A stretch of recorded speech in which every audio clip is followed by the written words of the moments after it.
get it going. Hello and welcome to another edition of the Security Ledger CISO Hangout, sponsored by Invincea.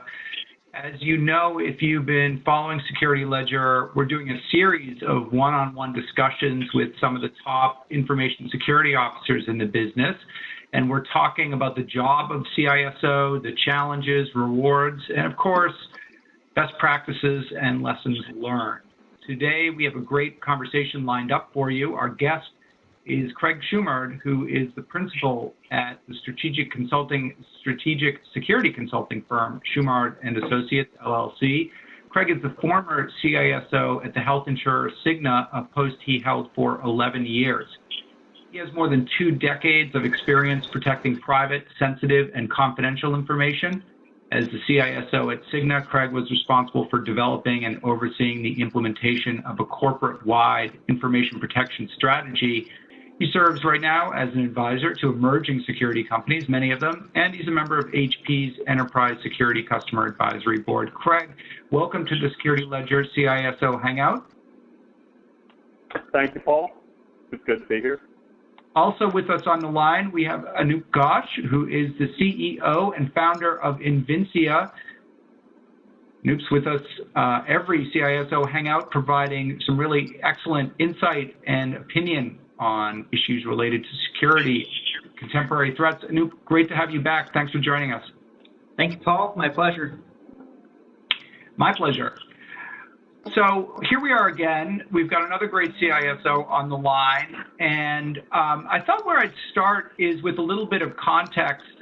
Craig, you took the job, the Chief Information Security Officer job at Cigna in 1999, a time when CISOs were kind of far and few between. Could you just talk briefly about what the job description was at that time, and were you even called the CISO?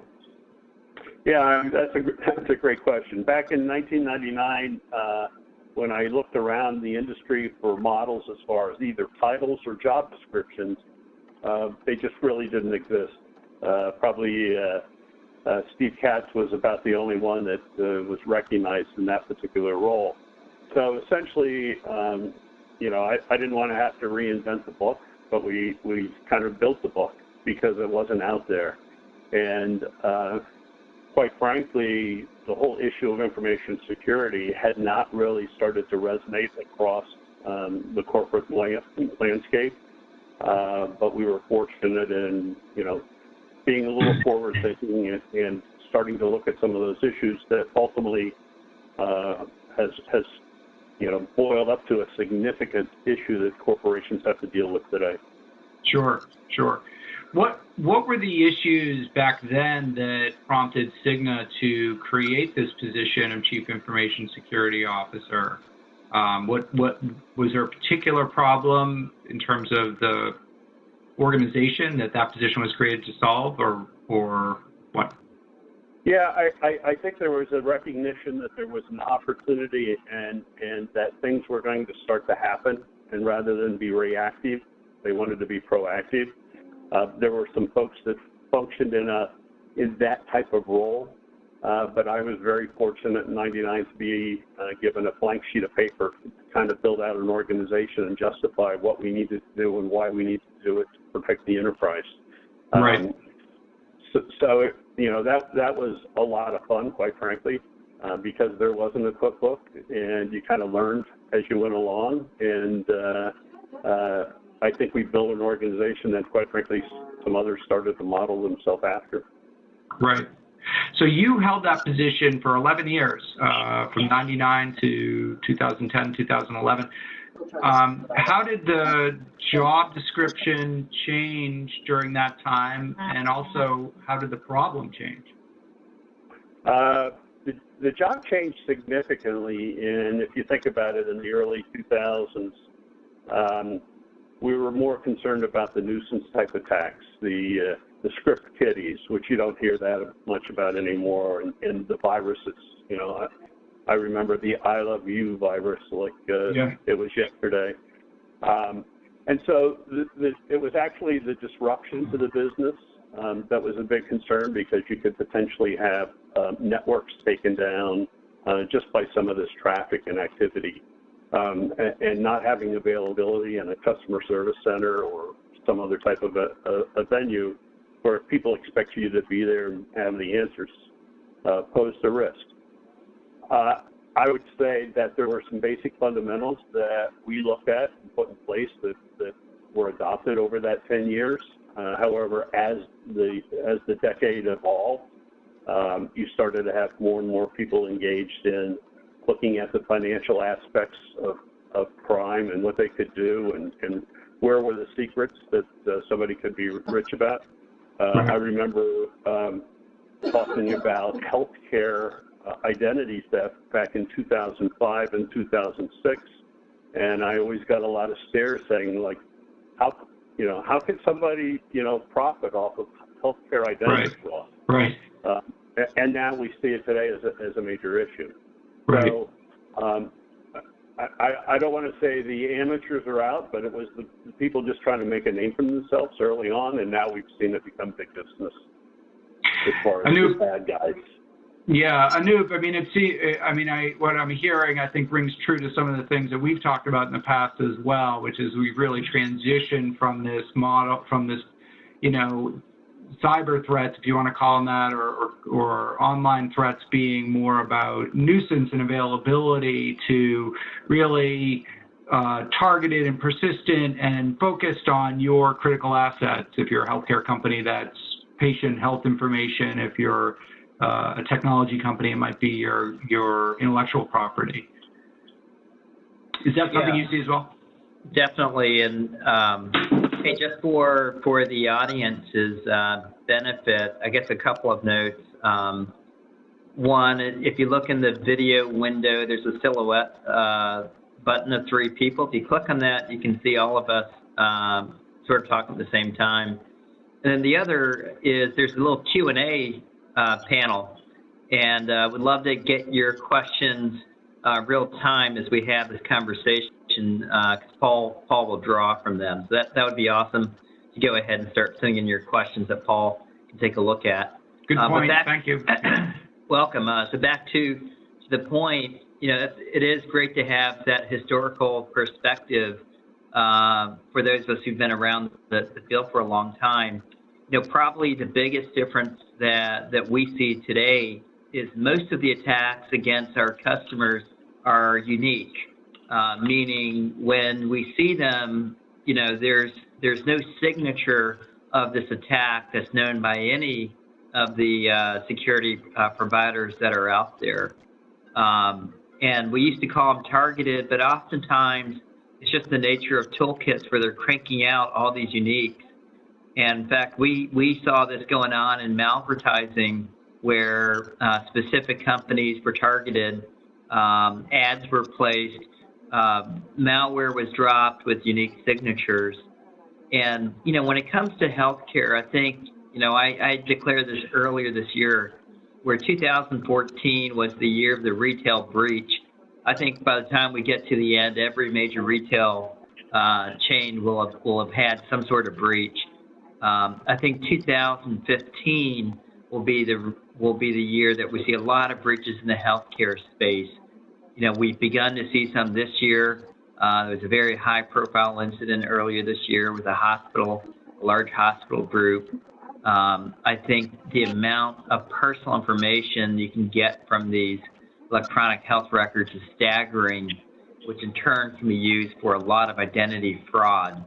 So I definitely think this is an industry that's ripe for exploitation, and I think that'll catch on pretty quick in the cybercrime world. I think Anup raises a couple of good points in that, what we see today are really highly targeted, really well done attacks on corporations, some of which are state-sponsored. And as a result, I think if I survey my CISO friends, there's not one that says that they're able to protect themselves against a state attack against their particular corporation. And they have great leverage in resources. And remember, this is an asymmetrical type of a situation where you need only a few people to go after big corporations, a few smart people, and the company has to be right 100% of the time, and the person that's trying to penetrate or the group only has to be right once. Right. But the level of intelligence and being able to know the organization, knowing what they're going after, and how they're going to utilize that in the underground market, so to speak, is probably the biggest thing that we've seen between the bad guys who are out there for profit, and then the state-sponsored stuff, which is out there for really intellectual theft, profit, and stealing. Craig, I'm interested because you do security consulting now. It's your business, and you're talking to, I'm sure, companies large and small about these issues. What, on the one hand, we've had all these huge breaches at Home Depot and Target and, you name it, a lot of the major corporations.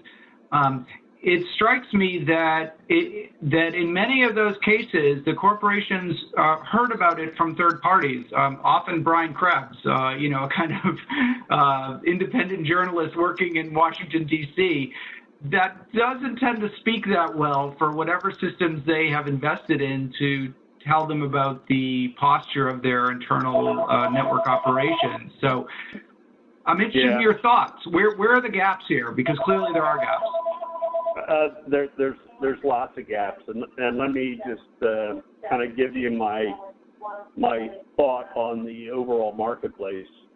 I think that we're in a situation right now. We're not necessarily overspending on security. We're significantly underspending in security. We're not necessarily deploying the tools to their full functionality. I stood up at a meeting with about 2,000 security professionals, and I said I estimated that people were only deploying about 30% of the functionality, the tools that they had, and I didn't get any pushback from anybody. So you've got the tools, you've got the spending. If you look at the most recent healthcare report put out by the HIMSS organization, the amount of spending in the provider and the hospital side is really desperately low as a percent of their overall IT spend. So I don't think we're spending enough money. There aren't enough good security resources to be able to do some of this stuff. The products aren't necessarily deployed to their fullest. There's some overlap, and quite frankly, there's some products that should be deployed that people haven't put out there. So there's lots of angst that I see now that I'm out looking at it from the outside, so to speak. And I'm not talking about just small or large corporations. Look at J.P. Morgan Chase, for example, and I have a lot of respect. I have a lot of respect for the security folks over at J.P. Morgan Chase, and know a number of them. But they were spending over $200 million, and they still had an issue. Now they're talking about potentially spending, $500 million if necessary. Right. When I look at and I survey people as far as what's your security spend as a percent of IT, I get some really scary answers back. And I think that one of the things that we have to look at is our security model may be broken. We may have to relook at the whole way we approach security, and there's some activity around the world that could be a model for us in that area. Okay.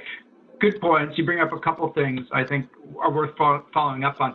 Can we talk about J.P. Morgan? Because there was actually an article, Nicole Tolroth at the Times had an interesting article over the weekend that provided a little bit more detail on that incident. And I think it raises some really important points, both that Anup has raised and that you raised as well. First is obviously J.P. Morgan, as we know, is spending hundreds of millions of dollars a year. I think it was $250 million a year on information security in one form or another.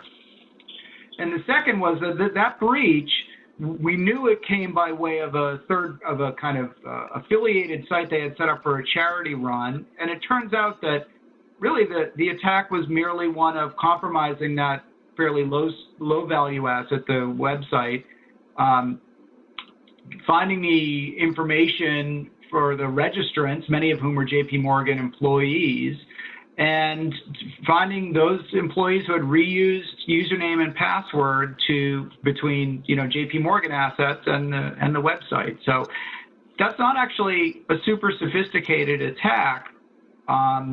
It tends to point to a problem with authentication, but ended up being, of course, very, very expensive for JP Morgan and damaging. What can you really do about that? On the one hand, I read that, I'm like, well, maybe there's an easy and quick fix, which is just some kind of multi-factor authentication everywhere.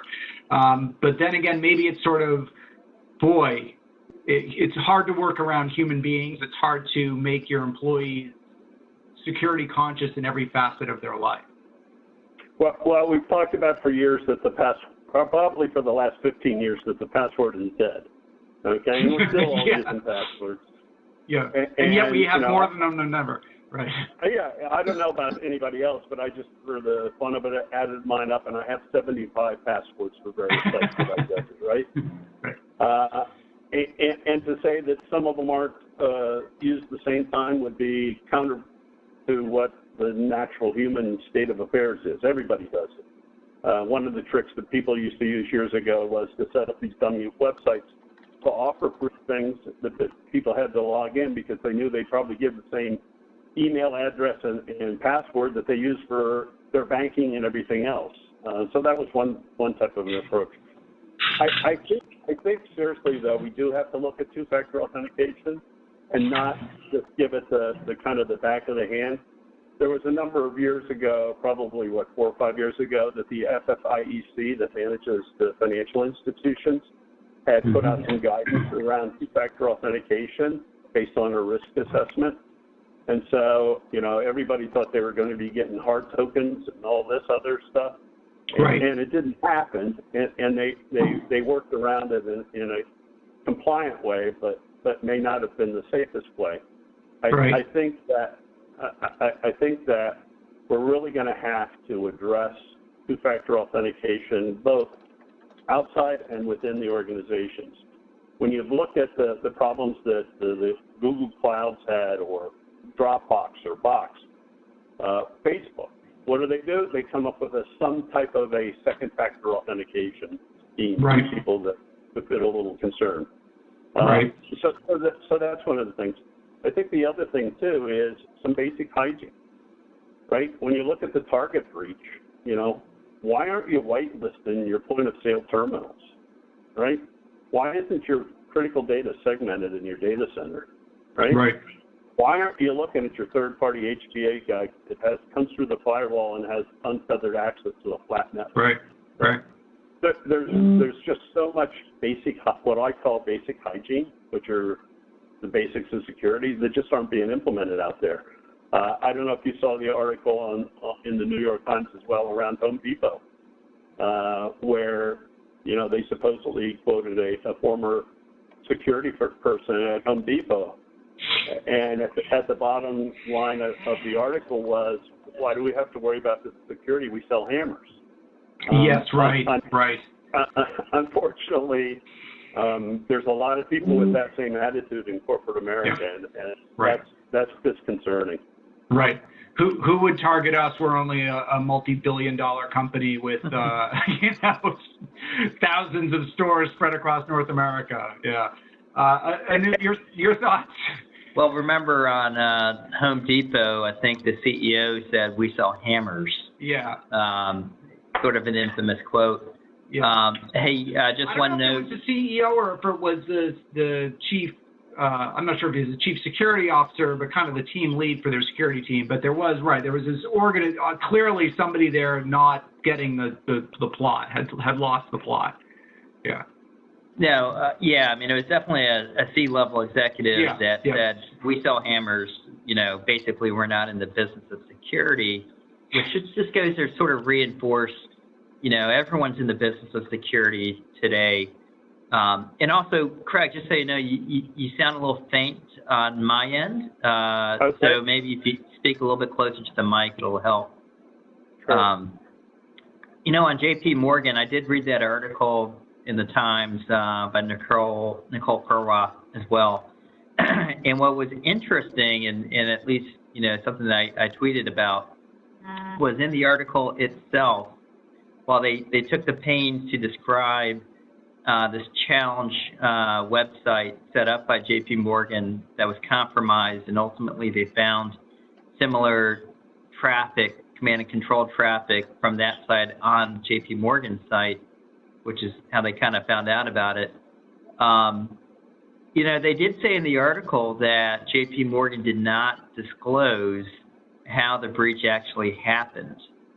And, that goes to one of my main advocacies right now, which is we need to find ways of incentivizing companies that when they get breached, to actually provide full disclosure of that breach, all the way down to the code, the vectors, the tactics,